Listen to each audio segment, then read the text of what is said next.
Arcadian Vanguard presents the Wrestling News in your daily wrestling newscast for Monday, February 13th, 2023. Good morning, I'm Mike Sempervive. We begin today with Super Bowl related news. The Undertaker appeared in a commercial for DraftKings, which aired during last night's game between the Kansas City Chiefs and Philadelphia Eagles. The Undertaker was among several athletes and other celebrities who appeared alongside comedian Kevin Hart.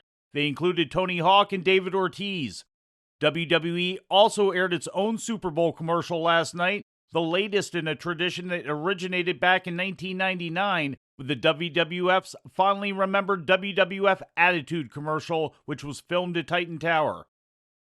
Turning to Japan, New Japan Pro Wrestling has announced the field of competitors and matchups for its annual New Japan Cup tournament, which is slated to begin on March 5th. Due to the Cup being a 24-man field this year, 8 wrestlers will receive first-round byes. They are Kenta, Chase Owens, Jeff Cobb, Will Ospreay, Hiroki Goto, Tama Tonga, The Great Okan, and Zack Sabre Jr.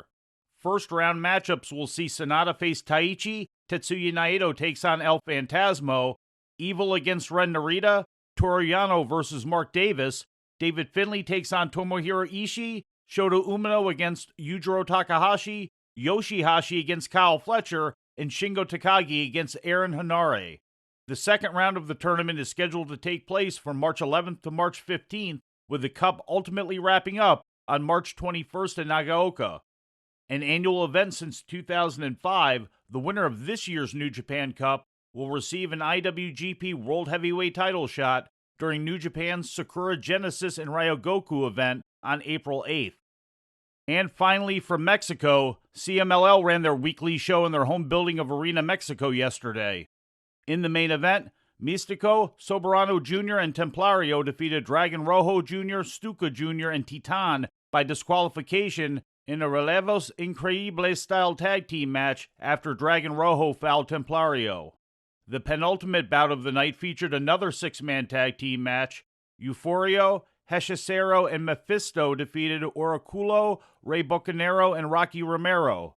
The heel team had issues during the match, with NWA World Middleweight Champion Romero and Oraculo getting into it with each other. International Wrestling Revolution Group also ran their weekly show in their home building of Arena Naclapan on Sunday. Notable matches saw the team of Hijo de Canis Lupus and Rey Leon retain their IWRG Intercontinental Tag Team Championship, making their second defense over Hijo del Fishman and Rey Espectro. And Kenji won a shot at Spider-Fly's IWRG Intercontinental Lightweight title by defeating Aguia Roja in a number 1 contenders match. And before we leave you today, we'd like to remind you that however you consume your content, you can find the wrestling news 24 hours a day and 7 days a week across social media. On Twitter, follow us at Wrestling News AV.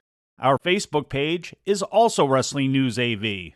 The Wrestling News can also be found on the Arcadian Vanguard YouTube page. And for those who utilize Amazon Echo devices, just tell Alexa to play the Wrestling News podcast. And remember to make sure you add podcast at the end. Once again, for daily updates, breaking news, and more, follow the Wrestling News across social media. And that's the news for today. If anything happens, we will be here to tell you about it. No clickbait, no paywall, just the Wrestling News. The Wrestling News is a division of Arcadian Vanguard, and the Wrestling Newscast is a production of the Arcadian Vanguard Podcast Network.